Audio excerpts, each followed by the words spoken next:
6 1/2 plus 5 2/5 plus X plus 3 1/3 സമം 23 2/5 ആയാൽ എക്സിൻ്റെ വില കാണുക. ഇത് ഒരു ഇക്വേഷനാണ്, ഒരു സമവാക്യമാണ്. അതിൽ എക്സിൻ്റെ വിലയാണ് കാണുന്നത്. ഇവിടെ സമത്തിൻ്റെ ഇടതുവശത്ത് 3 മിക്സഡ് ഫ്രാക്ഷൻസ് ഉണ്ട്, 3 മിശ്രഭിന്നങ്ങൾ കൂടാതെ എക്സും ഉണ്ട്. അപ്പോൾ ഇത് തമ്മിൽ കൂട്ടുമ്പോൾ നമ്മൾ ഇതിലത്തെ പൂർണ്ണസംഖ്യകൾ മാത്രം എടുക്കുക. അതായത് 6 പ്ലസ് 5 പ്ലസ് 3 പ്ലസ് ഇനി ഫ്രാക്ഷൻസ് എഴുതുക. 1/2 പ്ലസ് 2/5 പ്ലസ് 1/3. ഇനി കൂട്ടണം എക്സ് എന്നുണ്ട്. കൂട്ടണം എക്സ് സമത്തിൻ്റെ വലതുവശത്ത് 23 2/5 ആണ്. അതിനെ 23 പ്ലസ് 2/5 എന്ന് എഴുതാം. ഇനി 6ഉം 5ഉം 11ഉം 3ഉം 14 പ്ലസ് നമുക്ക് 1/2 1/3 കൂടി കൂട്ടാം. അതിന് പ്ലസ് 1/2 പ്ലസ് 1/3. ഇനി പ്ലസ് എക്സ് എന്ന് എഴുതുക. ഇനി നമ്മൾ പ്ലസ് 2/5 ഇവിടെ എഴുതിയിട്ടില്ല, അതിനെ സമത്തിൻ്റെ വലത്തോട്ട് കൊണ്ടുപോവുകയാണ്. അപ്പോൾ സമത്തിൻ്റെ വലതുവശത്ത് എന്തുണ്ട്? സമം 23 പ്ലസ് 2/5 അവിടെയുണ്ട്.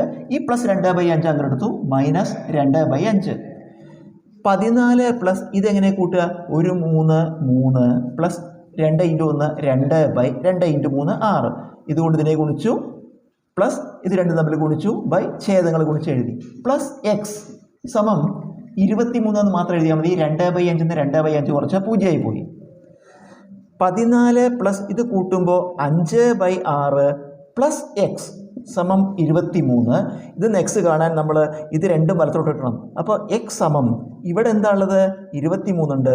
ഈ പോസിറ്റീവ് 14 അങ്ങോട്ട് എടുക്കുമ്പോൾ മൈനസ് 14 പ്ലസ് 5/6 അങ്ങോട്ട് എടുക്കുമ്പോൾ മൈനസ് 5/6 സമം 23 14 കുറച്ചാൽ 9 എന്ന് വരും. പിന്നെ എന്താ ഉള്ളത്?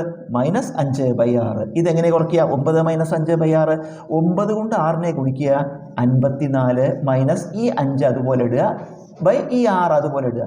കുറയ്ക്കുമ്പോൾ 54 നിന്ന് 5 കുറച്ചാൽ 49/6 എന്ന് കിട്ടും. ഇത് ന്യൂമറേറ്റർ വലുതാണ്, അംശം വലുതാണ്, അതുകൊണ്ട് ഇതിനെ മിക്സഡ് ഫ്രാക്ഷൻ ആക്കാം. 49ൽ എത്ര 6 ഉണ്ട്? 8 6 48.